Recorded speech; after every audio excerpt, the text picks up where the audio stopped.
Hi guys, welcome back to study spoken English. Guys, पिछले video में हम लोगों ने पढ़ा था इंपेरेटिव सेंटेंस और इंपेरेटिव सेंटेंस में हम लोगों ने पढ़ा था कि इसको पढ़ने के दृष्टिकोण से हम दो भागों में बांटते हैं। एक था ऑर्डर या कमांड और दूसरा था एडवाइस या रिक्वेस्ट। हम लोगों ने पढ़ा था ऑर्डर या कमांड, गो जाओ, कम आओ, स्पीक बोलो, स्टैंड खड़े हो जाओ। तो इस तरह से छोटे छोटे वाक्यों को हमने बोलना सीखा था। आज हम पढ़ेंगे एडवाइस या रिक्वेस्ट। एडवाइस और रिक्वेस्ट में क्या होता है कि हमें किसी को या तो सलाह देना होता है या फिर उनसे अनुरोध करना पड़ता है। तो जब हम रिक्वेस्ट करते हैं या पोलाइट तरीके से किसी से बात करते हैं तो हमें वहां प्लीज या काइंडली का इस्तेमाल करना पड़ता है। तो आइए हम सीखते हैं एडवाइस या रिक्वेस्ट। पोलाइट रिक्वेस्ट सामने रखते हैं यानी किसी से नम्र निवेदन करते हैं तो हम ऐसे वाक्यों का प्रयोग करते हैं। इसमें हमारा वाक्यों का फॉर्मेशन होता है। पहले हमें लिखना होता है प्लीज या फिर काइंडली लिखना होता है, प्लस वर्ब होता है, वर्ब का फर्स्ट फॉर्म और फिर ऑब्जेक्ट हो जाता है। जैसे मैंने कहा कि लाइन में खड़े हो,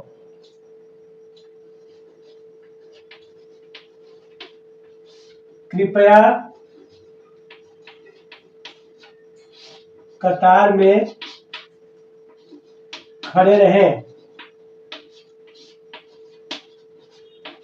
तो इसका क्या हो जाएगा, हम प्लीज शब्द लगाते हैं, प्लीज, और प्लीज हमने प्लीज का इस्तेमाल किया। अब यहाँ वर्ब वन होगा स्टैंड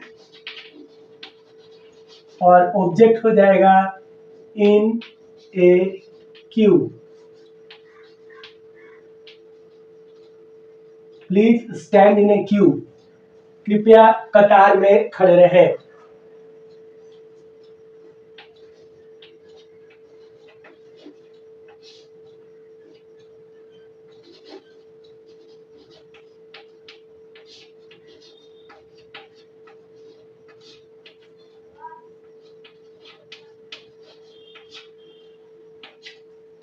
कृपया यहाँ बैठ जाए, तो कृपया यहाँ बैठ जाए हमें पहले प्लीज लगाना होता है और प्लीज के बाद में वर्ब होता है सीट और यहाँ के लिए हियर, प्लीज सीट हियर।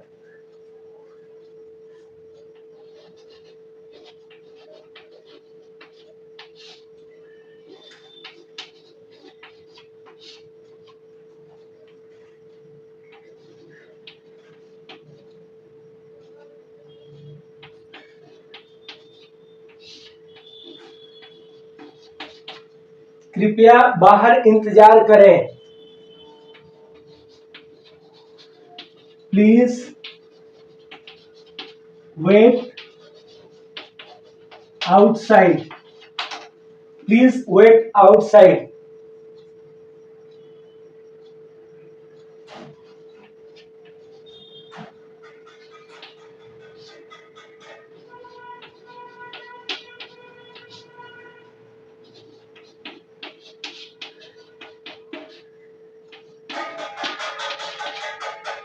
कृपया ध्यान से सुने,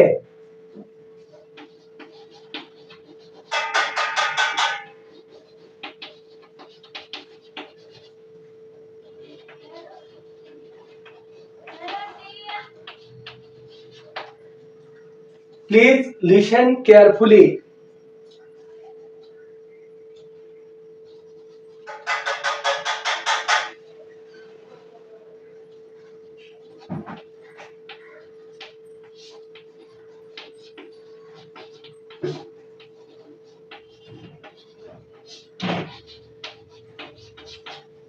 कृपया मेरी मदद करें,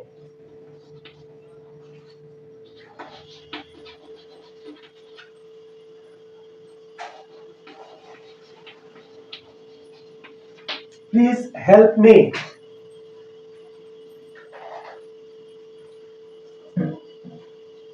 तो आपने देखा कि इस तरह से हमें हिंदी में कृपया शब्द लगाना होता है और अंग्रेजी में हम प्लीज या कहीं कहीं काइंडली का भी प्रयोग करते हैं। ज्यादातर प्लीज का इस्तेमाल होता है कि please stand in a queue, कृपया कतार में खड़े रहें, कृपया यहाँ बैठ जाए, please seat here, please wait outside, कृपया बाहर इंतजार करें, प्लीज लिसन केयरफुली, कृपया ध्यान से सुने, कृपया मेरी मदद करें, प्लीज हेल्प मी, कृपया भरोसा करें,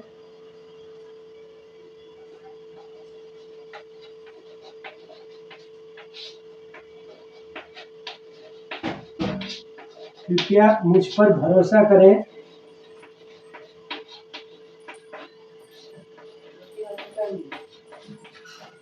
क्या होता है प्लीज ट्रस्ट मी।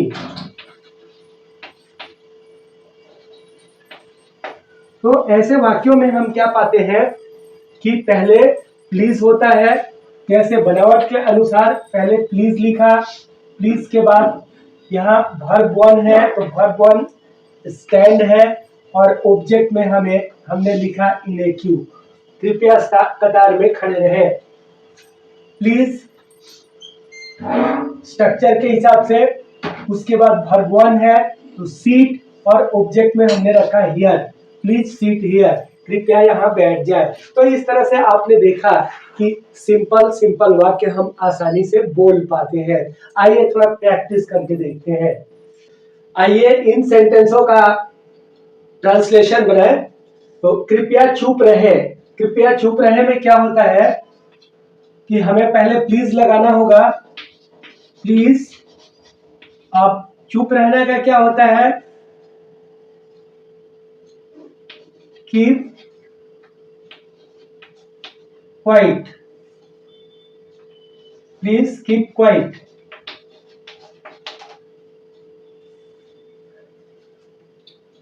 कृपया धीरे बोले, please speak slowly.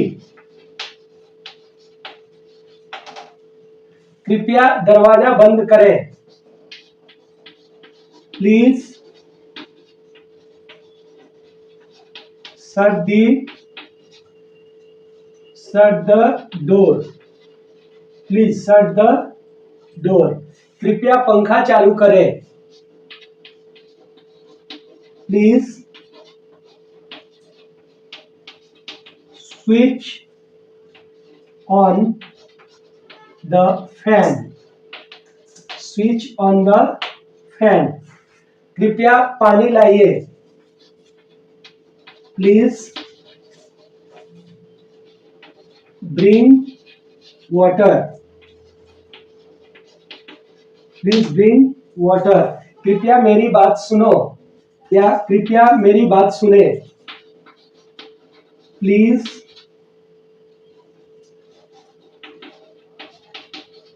Listen to me. कृपया बैठ जाएं, प्लीज सिट डाउन। तो इस तरह से ट्रांसलेशन आसानी से हो जाता है। अब आइए इसका नेगेटिव सीखने का प्रयास करें। जब हम नेगेटिव में बात करते हैं तो वहां पे क्या होता है, हम किसी चीज को मना करते हैं कि ऐसा न करें। जैसे यहाँ शोर न मचाए, यहाँ पे न थूके। तो इस तरह की जब बातें होती है तो हमें क्या करना होता है, पहले तो प्लीज शब्द लगाना पड़ता है या फिर काइंडली लगाना पड़ता है जो सुटेबल हो, और इसके बाद से डू और नॉट लगाना पड़ता है। उसके बाद वर्ब वन होता है और फिर ऑब्जेक्ट हो जाता है। तो इस तरह से जब हम सीक्वेंस में वाक्य को सजाते हैं तो हमारा वाक्य कंप्लीट हो जाता है। अब हम बोलते हैं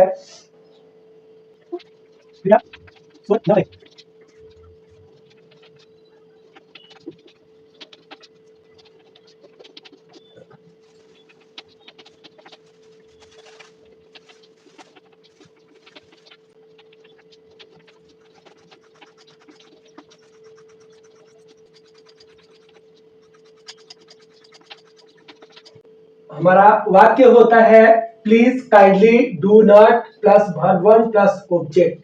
और इस तरह से हम किसी वाक्य का ट्रांसलेशन बनाते हैं, जैसे कृपया शोर न करें। तो कृपया के लिए क्या होगा, please.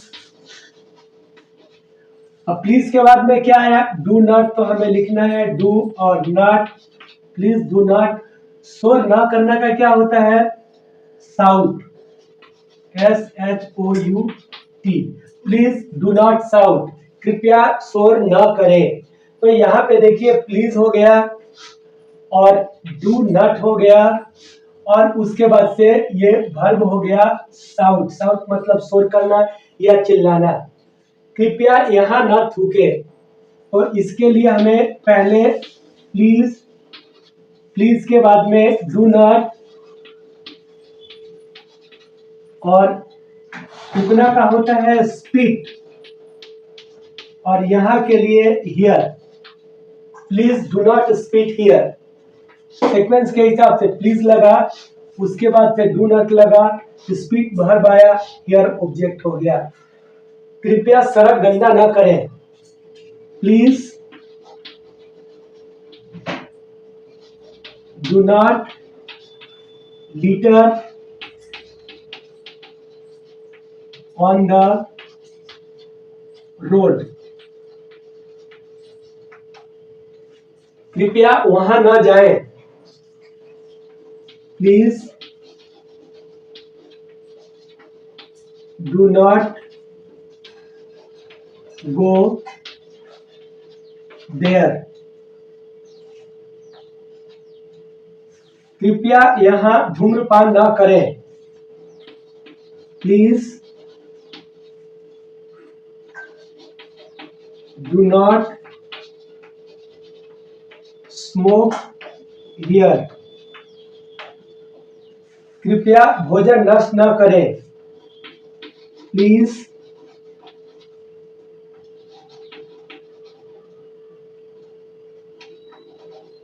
Do not waste food.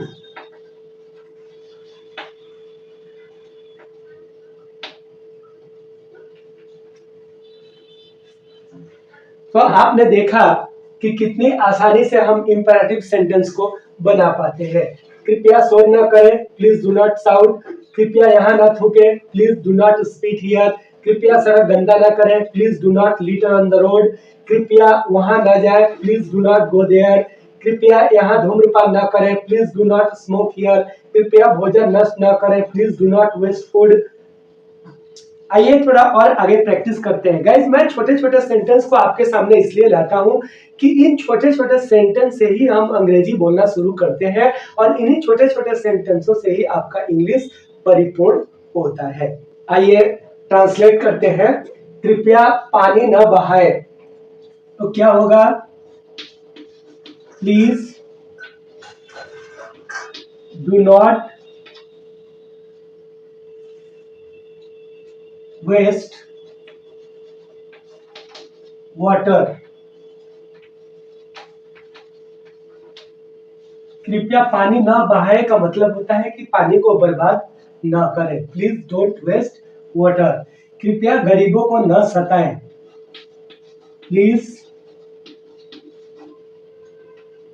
Do not tease poor, please do not tease poor, कृपया गरीबों को न सताएं, कृपया फालतू बातें न करें, please do not talk nonsense, कृपया नंगे पैर न चले, please do not walk barefoot,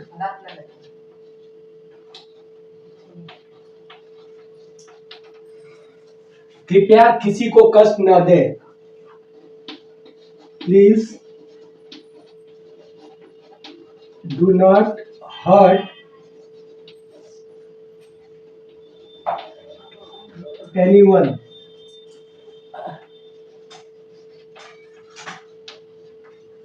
Please do not hurt anyone. कृपया शराब न पिए. Please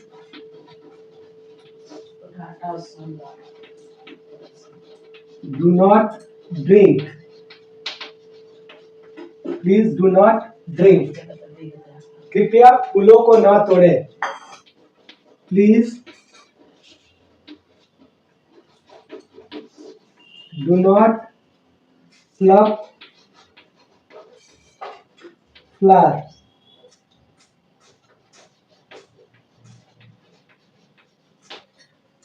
Please do not pluck flowers. तो गाइस इस तरह से मैं छोटा छोटा सेंटेंस आपके सामने लाता रहूंगा और आपको पढ़ाता रहूंगा. प्लीज वीडियो अगर अच्छी लगती है तो इसे लाइक करें, सब्सक्राइब करें, अपने दोस्तों में शेयर करें ताकि आप भी सीखें, आपके दोस्त भी सीखें. फिर मिलते हैं एक नए वीडियो के साथ.